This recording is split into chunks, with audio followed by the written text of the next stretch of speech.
Supreme court और उसमें होने वाले political pressure, transfers, selective investigation, prior approvals and misuse of PMLA, ये इश्यूज हमेशा से ही लीगल, पॉलिटिकल और सोशल लैंडस्केप का सबसे डिबेटेबल और इंटरेस्टिंग टॉपिक रहे हैं। कुछ जजेस इसे डिनाई करते हैं तो कुछ ओपनली एक्सेप्ट भी करते हैं, लेकिन इस डिबेट को हमेशा के लिए खत्म कैसे किया जाए, इसका सॉल्यूशन आज तक कोई नहीं दे पाया है। तो क्या इसका मतलब ये है कि हमारे देश की जुडिशरी पर पॉलिटिकल प्रेशर और इन इश्यूज का साया हमेशा ही रहने वाला है? दर्शकों, इस वीकेंड सुप्रीम कोर्ट के 2 सिटिंग जजेस की स्पीचेस ने लीगल और पॉलिटिकल सर्कल्स में एक अलग ही टेम्परेचर क्रिएट कर दिया। एक तरफ जस्टिस उजल भुयान, जिन्होंने एग्जीक्यूटिव प्रेशर, सिलेक्टिव इन्वेस्टिगेशन और जुडिशरी के हार्ट एंड सोल के इवेपोरेट होने का वार्निंग दिया, तो दूसरी तरफ chief justice of India Suryakant, जिन्होंने जुडिशरी को एक लिविंग इंस्टीट्यूशन बताते हुए प्रेशर को डिनाई नहीं किया। दोनों की बातों में एक ही प्रॉब्लम दिखाई दे रही थी, लेकिन जुडिशरी को बचाने का अंदाज, टोन और एम्फेसिस बिल्कुल अलग था। किसका अप्रोच ज्यादा सही है, आइए उन्हीं से समझते हैं। Hello law lovers and justice seekers, welcome to Law Chakra. हम आपके लिए लेकर आए हैं कुछ बहुत ही exclusive. Introducing Law Chakra prime membership, जो आपको देगा exclusive access like never before. बनिए लॉ चक्रा की प्राइम मेंबर और अनलॉक कीजिए full potential of legal knowledge. अभी ज्वाइन कीजिए। पुणे के ILS लॉ कॉलेज के हॉल में जब जस्टिस उजल भुयान बोले तो उनका टोन लेक्चर का कम और एक अनईजी कंसाइंस का ज्यादा था। उन्होंने डायरेक्टली कहा, जजेस शुड नॉट बी सीन और perceived as bending over backwards to justify denial of liberty और ह्यूमन राइट्स। और फिर वो लाइन जो इस पूरे डिबेट का सबसे हैवी पंच बन गई, if we lose our credibility, nothing will be left out for the judiciary. It will be there, जजेस will be there, courts will be there, it will adjudicate, but its heart and soul will have evaporated. उन्होंने clear कर दिया कि building, benches और robe से judiciary जिंदा नहीं रहती, बल्कि पब्लिक ट्रस्ट से रहती है। और जब ट्रस्ट गया तो कोर्ट सिर्फ एक एडमिनिस्ट्रेटिव ऑफिस बनकर रह जाते हैं। जस्टिस उजल भुयान ने कोलेजियम के 14 अक्टूबर 2025 के डिसीजन का रेफरेंस दिया, जहां मध्य प्रदेश हाई कोर्ट के जज जस्टिस अतुल श्रीधरन का ट्रांसफर छत्तीसगढ़ के बजाय इलाहाबाद हाई कोर्ट कर दिया गया, रिकंसिडरेशन सॉट बाय गवर्नमेंट के बाद। उनका कमेंट अनयूजुअली ब्लंट था।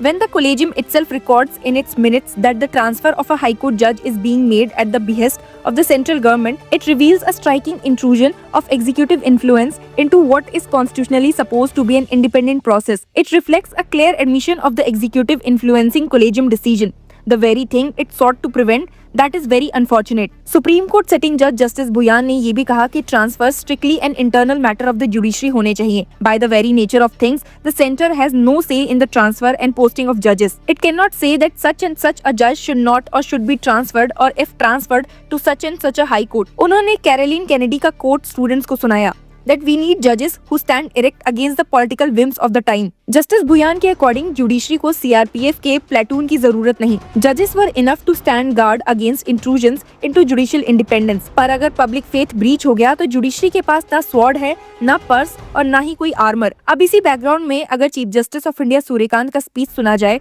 तो कॉन्ट्रास्ट और शार्प हो जाता है। पंजिम में कॉन्फ्रेंस के कंक्लूडिंग फंक्शन पर उन्होंने जुडिशरी को एक लिविंग इंस्टीट्यूशन कहा, जो टाइम से सेव्ड है, चेन से टेस्टेड है और कलेक्टिव डिसिप्लिन से सस्टेन्ड है। उनका टोन काम, रिफ्लेक्टिव और ऑलमोस्ट टेक्समैन लाइक था।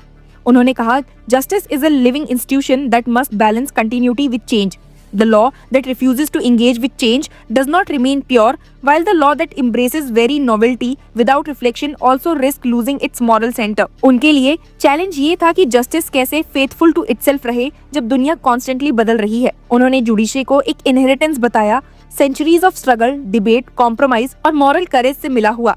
उन्होंने कहा, we are not owners of the institution of justice but just temporary custodians. Pressure के इशू पर उन्होंने एक सटल बट इम्पोर्टेंट क्लेरिफिकेशन दिया। उन्होंने कहा कि प्रेशर्स रियल हैं, लेकिन I am not talking of any pressure on the autonomy और इंडिपेंडेंस ऑफ द जुडिशरी। उनके हिसाब से independence is neither compromise nor it is a cause of concern. ये स्टेटमेंट इनडायरेक्टली जस्टिस भुयान के टोन से अलग लगता है, जहां एग्जीक्यूटिव इंट्रूशन को स्ट्राइकिंग और वेरी अनफॉर्चुनेट कहा गया। CJI सूर्यकांत के लिए प्रेशर का मतलब था कोर्ट से एक्सपेक्टेशन कि वो फास्टर हो, मोर केयरफुल हो, एक्सेसिबल हो, रिस्ट्रेन्ड हो। टेक्नोलॉजी, ग्लोबलाइजेशन, सोशल मीडिया, ये सब नए चैलेंजेस हैं। उन्होंने कहा कि ये डेंजर्स नहीं, स्ट्रेस टेस्ट हैं जो इंस्टीट्यूशन की रेजिलियंस दिखा सकते हैं। The living institution is not one that escapes pressure, it is one that absorbs pressure without losing shape. दर्शकों, आपको बता दूं कि जस्टिस भुयान का कंसर्न सिर्फ ट्रांसफर्स तक लिमिटेड नहीं था। गोवा में supreme court advocate on records association conference के पैनल डिस्कशन में उन्होंने प्रिवेंशन ऑफ करप्शन एक्ट के सेक्शन 17A पर भी स्ट्राइकिंग रिमार्क दिया। उन्होंने कहा, Prima facie, I am of the view as a student of law that seeking the prior approval of the competent authority before you want to investigate itself may not be appropriate. This will virtually amount to vetoing an impending investigation. We will end up going after the small fish and letting the big players out of the net. यहाँ उन्होंने एक uncomfortable truth highlight की कि अगर investigation शुरू करने से पहले ही गवर्नमेंट से परमिशन लेनी पड़े तो जो पावरफुल लोग सिस्टम के अंदर बैठे हैं वो प्रैक्टिकली अनटचेबल बन जाते हैं और सिस्टम फिर सिंबॉलिक एक्शन करता है दैट स्मॉल फिश पकड़कर हेडलाइंस बना देता है। पीएमएलए पर भी उनका टोन काफी क्रिटिकल था। उन्होंने याद दिलाया कि विजय मदन लाल चौधरी जजमेंट के बाद एक्ट के कंसिक्वेंसेस सीवियर हो गए, अटैचमेंट, अरेस्ट, लॉन्ग इनकार्सिरेशन। उनका सवाल सिंपल था कि अगर मैक्सिमम पनिशमेंट 7 साल है, कन्विक्शन रेट 6% से कम है और लोग 3-4 साल जेल में बिना बेल के बिता देते हैं तो आर्टिकल 21 का क्या मतलब बचा। उन्होंने कहा, unfortunately what is happening in the country is that like the layman, even the investigating agencies and some of the law officers as well, they tend to react as if the grant of bail amounts to acquittal. और फिर उन्होंने एक politically sensitive example दिया। In the Arvind Kejriwal case, I held that the arrest was illegal. I found this practice wholly illegal. Sitting judge का ये बोलना वो भी इतनी क्लैरिटी के साथ इस बात का सिग्नल था कि उनके लिए जुडिशियल इंडिपेंडेंस सिर्फ थ्योरी नहीं, डेली प्रैक्टिस है। सिलेक्टिव इन्वेस्टिगेशन पर उनका कमेंट और भी ज्यादा कंट्रोवर्शियल था। उन्होंने कहा कि सीरियस व्हाइट कॉलर ऑफेंसेस में लोग राइट मोमेंट पर शिफ्टेड साइड्स करके प्रोसिक्यूशन से बच जाते हैं। Can the agencies be permitted to be selective? This issue will have to be dealt with by the court. Polyvocality यानी सुप्रीम कोर्ट के मल्टीपल बेंचेस के कन्फ्लिक्टेड जजमेंट्स पर भी उन्होंने वार्निंग दी। He said, if each bench is guided only by its own views of the right and wrong, we end up with conflicting judgments. It will be a sad day for the Indian judiciary if the verdict in a case becomes a foregone conclusion the moment it is listed before a particular bench or a judge. उनका final philosophical punchline almost एक manifesto जैसा था, that the Supreme Court is not established to justify executive actions denying the liberty or violation of human rights. That is not the reason for the existence of the Supreme Court. अगर दोनों जजेस के approaches compare करें तो एक interesting ideological line दिखती है। Justice Bhuyan judiciary को एक फोर्ट्रेस की तरह देखते हैं जिसे एग्जीक्यूटिव से प्रोटेक्ट करना है, वरना क्रेडिबिलिटी खत्म हो जाएगी। उनके वर्ड्स में अर्जेंसी है, एंगर है और एक मोरल एंजाइटी कि सिस्टम ऑलरेडी स्लिपर स्लोप पर है। वहीं सीजे सूर्यकांत जुडिशरी को एक लिविंग ऑर्गेनिज्म की तरह देख रहे हैं जो प्रेशर से गुजरता है, अडेप्ट करता है पर अपनी शेप नहीं खोता। वो एक्सप्लिसिटली बोलते हैं कि इंडिपेंडेंस सेफ है, कॉम्प्रोमाइज नहीं। लेकिन जस्टिस भुयान का मानना है कि इंडिपेंडेंस को थ्रेट है और थ्रेट विजिबल है।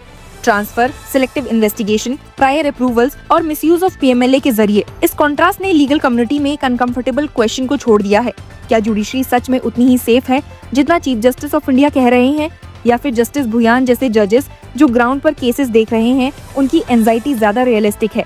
आपका क्या मानना है? हमें जरूर बताइए एंड कीप फॉलोइंग अस।